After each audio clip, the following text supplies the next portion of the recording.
नमस्ते श्याम प्रेमियों, मैं अंतजा आप सभी का अपने चैनल बांसुरी वाला में स्वागत करती हूँ। आज मैं एक कथा लेकर के आई हूँ। क्या सच में भगवान श्री कृष्ण की बसाई हुई द्वारका नगरी समुद्र में डूब गई थी? अगर हाँ तो क्यों?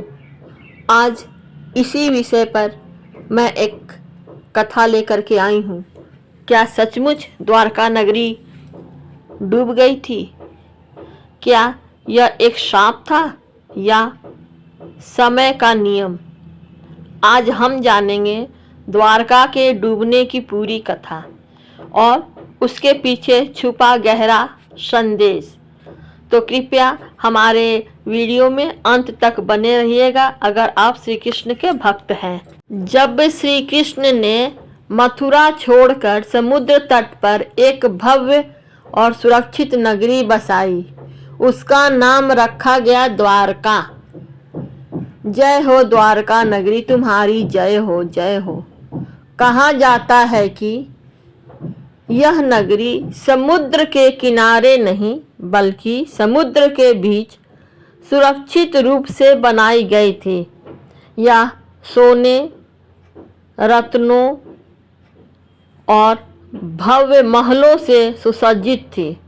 चारों ओर समृद्धि, शांति और धर्म का वातावरण था। और आइए अब कथा में आगे हम लोग यह जानें कि यदुवंश का अंत कैसे हुआ। समय बीतता गया।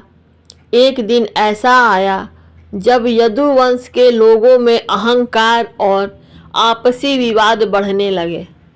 कहा जाता है कि एक श्राप के कारण उनके बीच कलह हुआ और यदुवंश का विनाश हो गया। श्री कृष्ण जानते थे कि पृथ्वी पर उनका कार्य पूर्ण हो चुका है।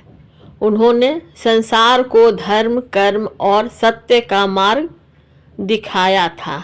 जब श्री कृष्ण ने देह त्यागने का समय चुना, तब उन्होंने यह भी जान लिया था कि द्वारका नगरी का अस्तित्व भी अब समाप्त होने वाला है। उनके प्रस्थान के बाद धीरे धीरे समुद्र का जल बढ़ने लगा, लहरें ऊंची उठी और वह भव्य नगरी जो कभी वैभव का प्रतीक थी, समुद्र में समा गई। क्या यह द्वारिका नगरी का विनाश था? नहीं, कदापि नहीं। यह एक संदेश था। हर भव्यता, हर साम्राज्य, हर शक्ति समय के अधीन है। सबसे बड़ा कौन होता है? वो होता है समय। समय सबके अधीन होते हैं। जो जन्म लेता है वह एक दिन समाप्त भी होता है। द्वारका का डूबना हमें यह सिखाता है, अहंकार अंत का कारण बनता है। समय से बड़ा कोई नहीं। ईश्वर का कार्य पूर्ण होते ही परिवर्तन निश्चित है। द्वारका केवल एक शहर नहीं थी, वह धर्म और नीति का केंद्र थी।